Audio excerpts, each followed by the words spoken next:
এটার পরিচয় বলতে গেলেই সর্বপ্রথমেই আসে মহান আল্লাহ পাক রব্বুল আলামিনের সঙ্গে আল্লাহর সুদৃঢ় ভালোবাসা, মহাব্বত, এগুলো কানেকশন হয়ে যাবে। এটা হলো পূর্ব কথা, আল্লাহকে ভালোবাসা। যখন আল্লাহকে ভালোবাসবে বান্দা সমূহ, তখন আল্লাহর প্রতি তার আগ্রহ সৃষ্টি হবে, চাবে এটা যে এই ভালোবাসা রক্ষার্থে সেই জন্য আমাকে ভালোবাসে, আমার উপরে সন্তুষ্টি থাকে, তাই তার হুকুমগুলোকে পালন করার চেষ্টা করবে বান্দারা। সুবহানাল্লাহ। মুসলমান ইমানদার আমার বন্ধুগণ, আল্লাহ পাক রব্বুল আলামিন বলেন, বান্দারা তোমরা আমার ইবাদত কেন করবে না? তোমাদেরকে তো আমি ছোট্ট একটা জীবন দিছি,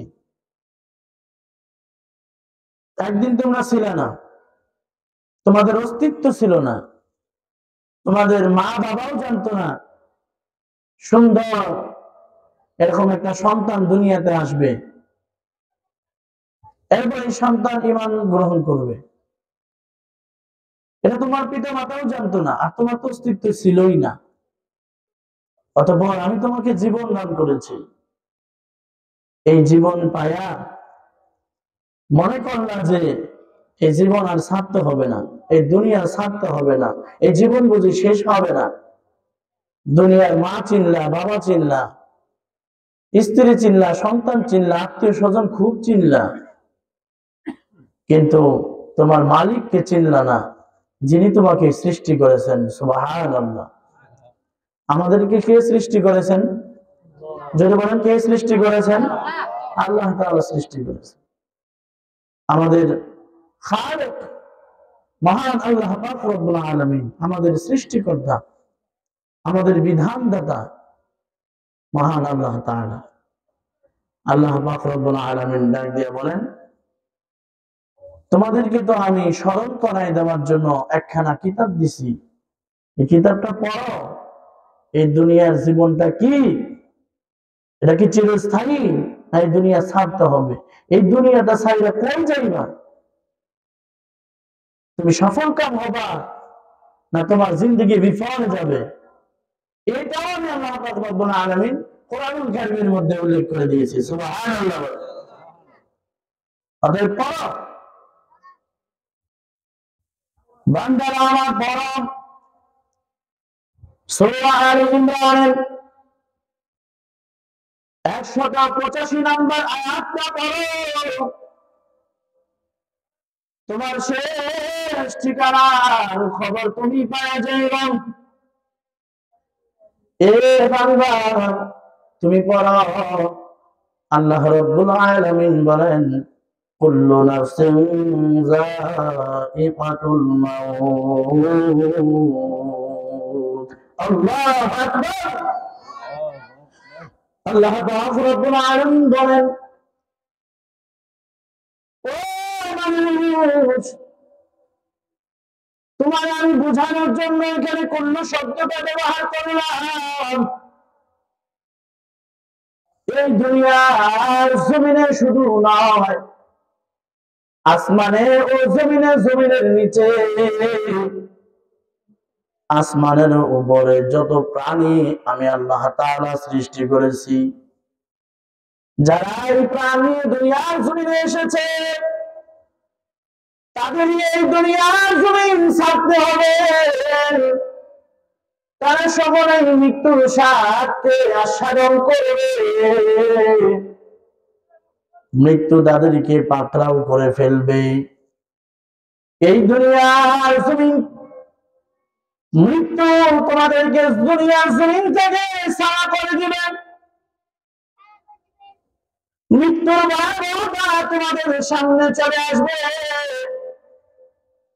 আজরাইলের খাবার স্বাদ তোমাদের গ্রহণ করতে হবে। শুধু তাই না, মরণের পরেই তোমাদেরকে ছেড়ে দেওয়া হবে না। আমি আল্লাহ পাক রব্বুল আলামিন বললাম, শোনো, তোমাদেরকে কি করা হবে? وَإِنَّمَا تُوَفَّوْنَ أُجُورَكُمْ يَوْمَ কিয়ামত তোমাদের সম্মুখে কিয়ামত দিবসটা উন্মোচিত হবে। দুনিয়ার জমিন ছাড়া যখন তুমি কবরের দেশে রওনা দিবা, বারজাখের জিন্দেগিতে যখন তুমি চলে যাইবা, আমি তোমাকে যে বলেছিলাম মালিক ইয়াউমিদ্দিন,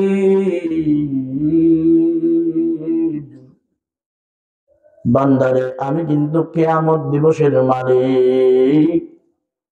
সেই কিয়ামত অর্থাৎ আখিরাত তোমাদের সম্মুখে উন্মোচন হয়ে যাবে। তোমরা দেখবা মৃত্যুর পরে তোমাদেরকে হায়াত দেওয়া হবে। হায়াত দেওয়ার পরে যখন উঠে বসবা, তাকায় দেখবা দুনিয়ার জমিনের সেই স্বাচ্ছন্দ্যবোধ, সেই আনন্দময়, সেই লোভনীয় শুভনীয় কোনো কিছুই আর দেখা যায় না। এ কেমন জিন্দেগির মধ্যে আমরা এসে পড়লাম রে, হায় হায়। শোনো বান্দা, আমি আল্লাহ পাক রব্বুল আলামিন কিয়ামত দিবসটা কেন বানাইছি শোনো। আখিরাত তোমাদের জন্য কেন বানাইছি? নিশ্চয় আমি আল্লাহ পাক রব্বুল আলামিন দুনিয়ার জমিনের মধ্যে তোমাদেরকে যে ইবাদতের জন্য পাঠাইছিলাম, তোমাদেরকে যে আমি একটা হায়াতের পরিসীমা দিয়েছিলাম, হায়াতের শুরু থেকে শেষ পর্যন্ত কতটুকু তুমি ইবাদত করতে পারছো, কতটুকু আমলে হাসানা করতে পারছো, আর কতটুকু শয়তানের তাড়নায় পড়ে দুনিয়ার ধোঁকায় পড়ে কতটুকু সময় তুমি ব্যয় করেছো শয়তানের পথে, কত কোটি তুমি কামাইলা, অর্থাৎ কতটুকু নেকি তুমি করলা, কতটুকু তুমি বদ আমল কামাইলা, এর উজুর তোমাদেরকে আজকে দান করা হবে। সুবহানাল্লাহ, তোমাদেরকে এই বদলাটা দেওয়া হবে, তোমাদেরকে আমি বদলা দেব। তারপরে শোনো, এই বদলা দেওয়ার পরে সফল কাম করা হবে। সফল কাম হবে তারাই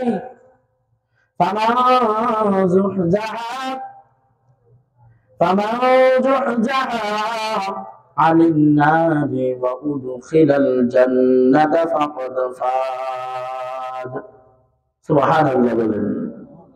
আল্লাহ পাক রব্বুল আলামিন ডাক দিয়া বলেন, শোনো, তারাই তো সফল কাম হয়ে যাবে যাদেরকে আমি আল্লাহ তাআলা বেছে বেছে রহমত দ্বারা বেষ্টনী দিয়া জাহান্নামের আগুন থেকে তাদেরকে হেফাজত করে জান্নাতের মধ্যে প্রবেশ করে দিব।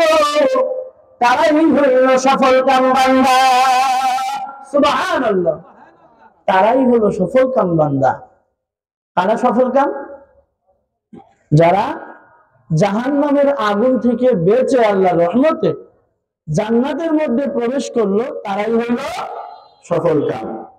আর বাদ বাকি নেতাগণ, খেতাগণ, ফেটাগণ, ধনীগণ আর গজিয়াত নেতা যা কিছু আছে সব কিছু তাদের জীবন বিফল, সাফল্য মণ্ডিত চেহারার অধিকারী হবে তারাই যারা শেষ পর্যন্ত